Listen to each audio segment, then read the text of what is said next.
ब्रह्मांड, ये आया कहाँ से? क्या ये हमेशा से था? और एक सवाल और, हम अतीत को ही क्यों याद रखते हैं, भविष्य को क्यों नहीं?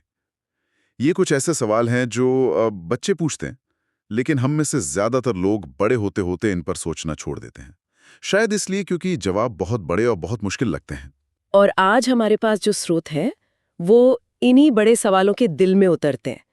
ये स्टीवन हॉकिंग की मशहूर किताब a brief history of time से लिए गए कुछ अंश है।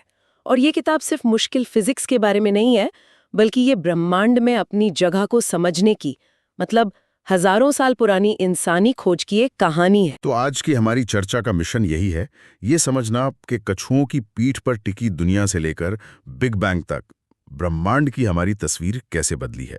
ये एक जासूसी कहानी की तरह है जिसमें हर सदी में नए सुराग मिलते हैं। चलिए इसे खोलकर देखते हैं। और शुरुआत के लिए एक बहुत ही मशहूर कहानी है जो इस पूरे सफर को बड़े मजेदार तरीके से बयां करती है। कहानी कुछ ऐसी है कि एक जाने माने वैज्ञानिक ब्रह्मांड पर एक लेक्चर दे रहे थे। वो बता रहे थे कि कैसे पृथ्वी सूरज का और सूरज हमारी आकाशगंगा का चक्कर लगाता है। लेक्चर खत्म होने के बाद पीछे से एक बुजुर्ग महिला खड़ी हुई और बोली, ये सब बकवास है, दुनिया असल में एक विशाल कछुए की पीठ पर रखी एक चपटी प्लेट है। वैज्ञानिक ने मुस्कुराकर पूछा, और वो कछुआ किस पर खड़ा है? महिला ने जवाब दिया, तुम बहुत चालाक हो नौजवान, लेकिन नीचे तक बस कछुए ही कछुए हैं। एक बहुत गहरा सवाल उठाती है। हम कैसे जानते हैं कि हमारी समझ उस महिला की कहानी से बेहतर है? आखिर उन्होंने भी तो एक मॉडल पेश किया था। इसका जवाब वैज्ञानिक तरीकों में है, मतलब सबूत और तर्क में। और ये सफर बहुत पहले शुरू हो गया था। करीब 440 ईसा पूर्व में अरस्तु ने ये साबित कर दिया था कि पृथ्वी चपटी नहीं, गोल है। बिना किसी सैटेलाइट या रॉकेट के उस जमाने में ये कैसे मुमकिन था? यही तो कमाल की बात है। उन्होंने सिर्फ अपनी आंखों और दिमाग का इस्तेमाल किया। उन्होंने दो बड़े सरल लेकिन मजबूत तर्क दिए। पहला, जब चंद्र ग्रहण होता है तो हाँ, पृथ्वी की परछाई। हाँ बिल्कुल, चांद पर जो परछाई पड़ती है वो हमेशा गोल होती है। अगर पृथ्वी एक चपटी प्लेट होती तो परछाई कभी लंबी कभी अंडाकार होती। परछाई का हमेशा गोल होना तभी मुमकिन है जब पृथ्वी खुद गोल हो। वाह, ये तो बहुत ही स्मार्ट अवलोकन है। और दूसरा तर्क क्या था? दूसरा तर्क तारों से जुड़ा था। अरस्तु ने देखा कि जब कोई मिस्र जैसे दक्षिणी इलाके से यूनान जैसे उत्तरी इलाके की तरफ जाता है तो ध्रुव तारा, मतलब नॉर्थ स्टार, आसमान में और ऊपर उठता हुआ दिखाई देता है। अच्छा। अगर पृथ्वी चपटी होती तो ध्रुव तारा हर जगह से एक ही ऊंचाई पर दिखता। उसका एंगल बदलना इस बात का पक्का सबूत था कि हम एक घुमावदार सतह पर चल रहे हैं। कमाल है। लेकिन अरस्तु भी हर चीज सही नहीं समझ पाए थे ना। मेरे ख्याल से उन्हें लगता था कि सब कुछ पृथ्वी के चारों ओर घूमता है। बिल्कुल, उन्होंने माना कि पृथ्वी ब्रह्मांड का केंद्र है और ये स्थिर है। ये एक स्वाभाविक सोच थी, क्योंकि हमें तो ऐसा ही महसूस होता है। बाद में टॉलेमी ने इस विचार को और आगे बढ़ाया और एक पूरा मॉडल तैयार किया। इसमें पृथ्वी केंद्र में थी और उसके चारों ओर चांद, सूरज और उस समय ज्ञात ग्रह चक्कर काट रहे थे। हर कोई अपने एक अदृश्य गोले, मतलब स्फीयर में घूम रहा था। और ये मॉडल काफी समय तक चला है ना? सदियों तक, करीब 1500 साल तक। ये उस जमाने के हिसाब से कमाल का था। ये ग्रहों की स्थिति की काफी हद तक सही भविष्यवाणी कर सकता था। और ईसाई चर्च को भी ये बहुत पसंद आया। क्यों? क्योंकि इसमें पृथ्वी और इंसान केंद्र में थे और सबसे बाहरी गोले के बाद स्वर्ग और नर्क के लिए ढेर सारी जगह थी। सब कुछ बहुत व्यवस्थित और इंसानों के लिए खास लगता था। लेकिन इसमें एक छोटी सी परेशान करने वाली खामी थी। एक खामी? 1500 साल तक चलने वाले मॉडल में वो क्या थी? टालमी के मॉडल के हिसाब से चांद को अपनी कक्षा में घूमते हुए कभी-कभी पृथ्वी के 2 गुना करीब आ जाना चाहिए था। इसका मतलब है कि हमें चांद कभी-कभी 2 गुना बड़ा दिखना चाहिए था। पर ऐसा तो कभी नहीं होता। कभी नहीं। ये एक छोटे से धागे की तरह था जो पूरे स्वेटर को उधेड़ सकता था, और इसे धागे को किसी ने खींचना शुरू किया। तो यहाँ से बात और दिलचस्प हो जाती है। वो कौन था जिसने ये कहने की हिम्मत की कि शायद हम ब्रह्मांड के केंद्र में नहीं हैं? वो थे निकोलस कोपरनिकस, 1514 में। उन्होंने एक बहुत ही सरल और क्रांतिकारी विचार रखा। क्या होगा अगर सूरज केंद्र में हो और पृथ्वी समेत बाकी सभी ग्रह उसका चक्कर लगाते हो? इस एक बदलाव से गणित बहुत सरल हो गया। लेकिन ये विचार इतना खतरनाक था कि कोपरनिकस ने उन्होंने इसे खुलकर छापने की हिम्मत नहीं की। उन्होंने इसे गुमनाम रूप से अपने दोस्तों में बांटा, शायद चर्च द्वारा विधर्मी कहे जाने के डर से। मतलब ये सिर्फ एक वैज्ञानिक विचार नहीं था, ये पूरी दुनिया की सोच पर एक हमला था। तो इस सूर्य केंद्रित मॉडल को मजबूती से स्थापित किसने किया? पुराने मॉडल के ताबूत में आखिरी कील किसने ठोकी? 2 लोगों ने। पहले थे योहान केपलर, जिन्होंने ये पता लगाया कि ग्रह गोल नहीं बल्कि अंडाकार मतलब एलिप्स कक्षाओं में घूमते हैं। इस एक सुधार से भविष्यवाणियां मुशाहदों से एकदम मेल खाने लगी। और दूसरे थे गैलीलियो गैलीली, जिन्होंने 1609 में कुछ ऐसा किया जो पहले किसी ने नहीं किया था। उन्होंने अपनी बनाई दूरबीन को आसमान की तरफ घुमाया और उन्होंने जो देखा उसने सब कुछ बदल दिया, सब कुछ। जब उन्होंने बृहस्पति मतलब जुपिटर को देखा तो पाया कि उसके चारों ओर छोटे छोटे तारे घूम रहे थे। ये बृहस्पति के चंद्रमा थे। अच्छा, ये इस बात का जीता जागता सबूत था कि ब्रह्मांड में हर चीज सीधे पृथ्वी का चक्कर नहीं लगाती। हाँ, ये तो गैलीलियो के लिए बहुत बड़ा सबूत रहा होगा। बिल्कुल, ये सिर्फ एक खगोलीय खोज नहीं थी, ये इंसान के अहंकार पर एक चोट थी। चर्च के लिए ये एक सीधी चुनौती थी, क्योंकि ये बाइबल की व्याख्या के खिलाफ जाता था। इसीलिए गैलीलियो को अपने जीवन के आखिरी साल घर में नजरबंद बिताने पड़े। ये हमें दिखाता है कि वैज्ञानिक सच को स्वीकार करना कभी-कभी कितना मुश्किल हो सकता है। एक मिनट, तो केपलर ने गणित से ये तो बता दिया कि ग्रह अंडाकार कक्षाओं में घूमते हैं, लेकिन क्या किसी को पता था कि क्यों? मेरा मतलब है, एक सीधी रेखा या एक परफेक्ट सर्कल की जगह अंडाकार रास्ता ही क्यों? ये थोड़ा अजीब नहीं लगता? जवाब था, लेकिन क्यों का नहीं। और इस क्यों का जवाब देने के लिए एक जीनियस का जन्म हुआ, सर आइजैक न्यूटन। 1687 में उन्होंने अपनी किताब प्रिंसिपिया मैथमेटिका छापी, जो शायद विज्ञान के इतिहास की सबसे महत्वपूर्ण किताब है। और इसी में उन्होंने गुरुत्वाकर्षण के बारे में बताया। बिल्कुल। और न्यूटन का असली जादू ये नहीं था कि उन्होंने गुरुत्वाकर्षण की खोज की। लोग सदियों से जानते थे कि चीजें नीचे गिरती हैं। उनका जीनियस इस विचार में था कि जो नियम एक सेब को जमीन पर गिराता है, वही नियम चांद को पृथ्वी के चारों ओर और पृथ्वी को सूरज के चारों ओर घुमाता है। यह पहली बार था जब किसी ने कहा कि स्वर्ग और पृथ्वी एक ही नियमों से चलते हैं। वाह, ये तो दिमाग घुमा देने वाला विचार है। मतलब आसमान में चमकने वाले ग्रहों पर भी वही नियम लागू होते हैं जो हमारे ऊपर होते हैं। इसने तो ब्रह्मांड को एक रहस्यमयी दैवीय जगह से एक विशाल समझने योग्य मशीन में बदल दिया होगा। आपने बिल्कुल सही शब्द इस्तेमाल किया, मशीन।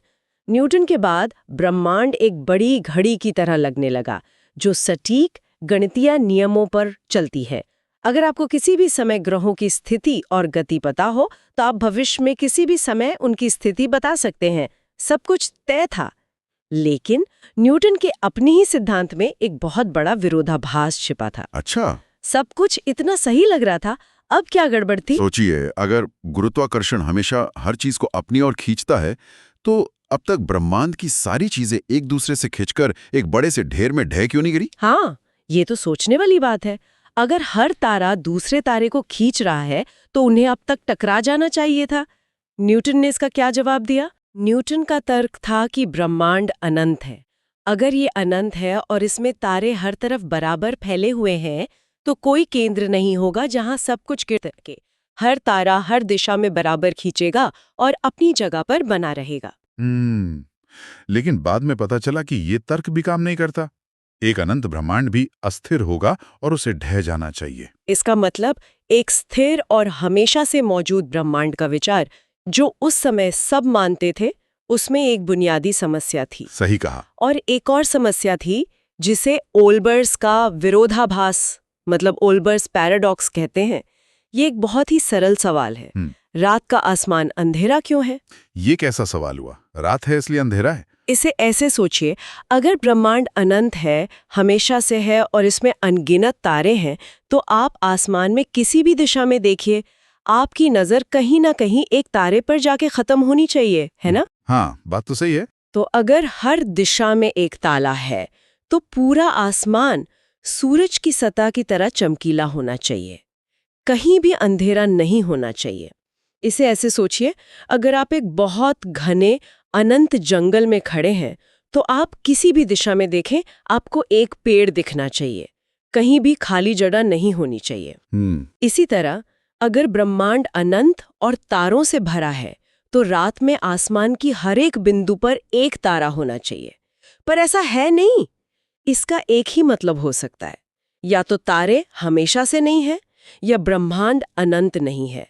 किसी भी हाल में ब्रह्मांड की एक शुरुआत होनी चाहिए। ठीक है, तो न्यूटन की घड़ी जैसे ब्रह्मांड में दरारें आने लगी थी। एक तरफ वो अपने ही गुरुत्वाकर्षण में ढह सकता था और दूसरी तरफ रात का अंधेरा आसमान बता रहा था कि कुछ गड़बड़ है। और यहीं से शायद सदी के सबसे बड़े वैज्ञानिक की एंट्री होती है। एकदम सही, अल्बर्ट आइंस्टाइन। उन्होंने खेल को पूरी तरह से बदल दिया। पहले 1905 में उन्होंने अपनी स्पेशल रिलेटिविटी थ्योरी पेश की। इसने न्यूटन के निरपेक्ष समय मतलब एब्सोल्यूट टाइम के विचार को खत्म कर दिया। निरपेक्ष समय, इसका क्या मतलब है? न्यूटन मानते थे कि समय एक नदी की तरह है जो पूरे ब्रह्मांड में सबके लिए एक ही गति से बहती है। 1 सेकंड मेरे लिए, आपके लिए और चांद पर किसी के लिए भी बिल्कुल बराबर है। लेकिन आइंस्टाइन ने कहा नहीं, समय सबके लिए एक जैसा नहीं बहका, ये सापेक्ष है। मतलब अगर आप एक रॉकेट में बैठकर प्रकाश की गति के करीब सफर करें तो आपके लिए समय पृथ्वी पर मौजूद किसी व्यक्ति से धीमा चलेगा। ये तो किसी साइंस फिक्शन फिल्म जैसा लगता है। क्या इसका कोई सबूत है? बिल्कुल, ये सिर्फ एक थ्योरी नहीं है। हमारे जीपीएस सैटेलाइट्स जो हमें रास्ता बताते हैं वो बहुत तेजी से पृथ्वी का चक्कर लगाते हैं। उन्हें हर दिन इस प्रभाव के लिए अपने समय को एडजस्ट करना पड़ता है, वरना कुछ ही घंटों में वो हमें किलोमीटरों दूर की गलत लोकेशन बताने लगेंगे। समय सच में आपके लिए अलग गति से चल सकता है। और इसी से स्पेस और टाइम के जुड़ने का विचार आया, जिसे हम स्पेस टाइम कहते हैं। हाँ, आइंस्टीन ने महसूस किया कि अंतरिक्ष और समय अलग अलग नहीं है, बल्कि एक 4 आयामी चादर स्पेस टाइम में बुने हुए हैं। ये अपने आप में एक क्रांतिकारी विचार था। लेकिन फिर 1915 में उन्होंने इससे भी बड़ा धमाका किया अपनी जनरल रिलेटिविटी थ्योरी से। उन्होंने गुरुत्वाकर्षण को देखने का हमारा नजरिया ही बदल दिया। उन्होंने कहा कि गुरुत्वाकर्षण कोई बल या खिंचाव नहीं है ना, ये कुछ और ही है। बिल्कुल। आइंस्टाइन का क्रांतिकारी विचार ये था, गुरुत्वाकर्षण कोई बल नहीं है, बल्कि ये द्रव्यमान और ऊर्जा द्वारा स्पेस टाइम की चादर के मुड़ने या वक्र होने का नतीजा है। ये बात मेरे दिमाग को हमेशा घुमा देती है। इसका सबसे अच्छा उदाहरण वो ट्रैम्पोलिन वाला है। जैसे एक ट्रैम्पोलिन पर बीच में एक भारी गेंद रख दें तो चादर नीचे धंस जाती है। अब अगर आप उसके पास एक कंचा लुढ़काएंगे तो वो सीधे जाने की बजाय उस गड्ढे के चारों ओर घूमने लगेगा। ये एकदम सही उपमा है। आइंस्टीन के हिसाब से पृथ्वी सूरज की तरफ खिंच नहीं रही है, बल्कि वो स्पेस टाइम में उस गड्ढे में लुढ़क रही है जो सूरज ने अपने द्रव्यमान से बनाया है। तो जब आप एक पेन गिराते हैं तो वो भी पृथ्वी द्वारा बनाए गए स्पेस टाइम के कर्व पर चल रहा है, उसे कोई खींच नहीं रहा। इस सिद्धांत ने एक अजीब भविष्यवाणी की कि गुरुत्वाकर्षण से प्रकाश भी मुड़ना चाहिए। और ये बात भी सच साबित हुई। हाँ, 1919 में एक सूर्य ग्रहण के दौरान वैज्ञानिकों ने सूरज के पास से गुजरने वाले तारों की रोशनी को वाकई में मुड़ते हुए देखा, ठीक उतनी ही मात्रा में जितनी आइंस्टीन ने भविष्यवाणी की थी। ये एक सनसनीखेज खबर थी और आइंस्टीन रातों रात दुनिया भर में मशहूर हो गए। तो अगर स्पेस टाइम स्थिर नहीं है, अगर ये भारी चीजों से मुड़ सकता है, तो इसका पूरे ब्रह्मांड के लिए क्या मतलब है? यही सबसे बड़ा सवाल था। आइंस्टाइन के अपने समीकरण बता रहे थे कि ब्रह्मांड स्थिर नहीं हो सकता, उसे या तो फैलना चाहिए या सिकुड़ना चाहिए। लेकिन आइंस्टाइन को ये बात पसंद नहीं आई।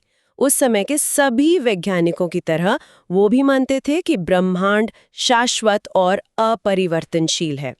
तो उन्होंने अपने समीकरणों में एक कॉस्मोलॉजिकल कांस्टेंट जोड़ दिया ताकि ब्रह्मांड को स्थिर बनाया जा सके। बाद में उन्होंने इसे अपनी सबसे बड़ी भूल कहा। भूल क्यों? क्योंकि किसी और ने साबित कर दिया कि ब्रह्मांड सच में स्थिर नहीं है। हाँ, 1929 में एडविन हबल नाम के खगोल शास्त्री ने एक जबरदस्त खोज की। वो दूर की आकाशगंगाओं को देख रहे थे और उन्होंने पाया कि वे सब हमसे दूर जा रही हैं।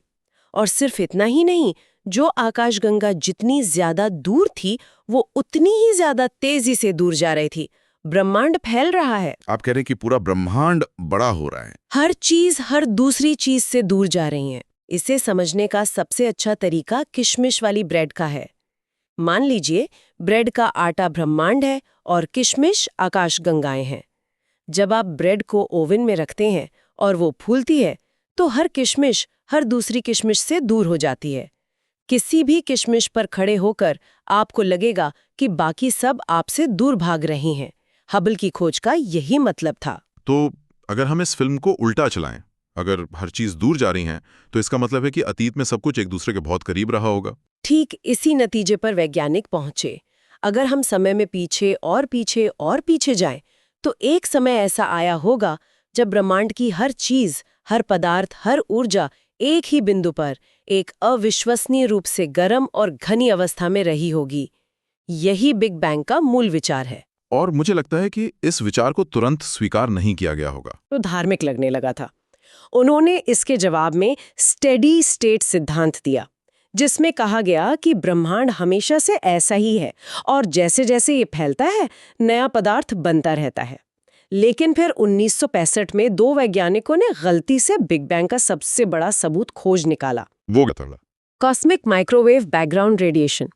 ये उस गर्म शुरुआती ब्रह्मांड की बची हुई हल्की सी चमक है जो अब ठंडी होकर पूरे ब्रह्मांड में फैली हुई है।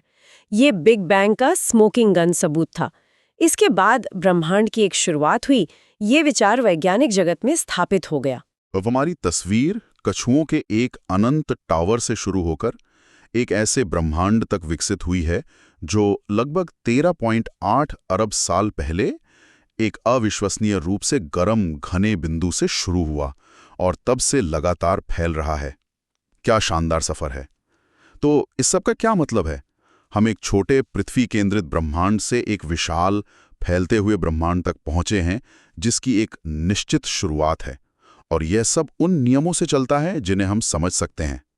यह तो मानवता की सबसे बड़ी उपलब्धियों में से एक है। हाँ, ये है। और फिर भी ये यात्रा और भी गहरे सवाल खड़े करती है।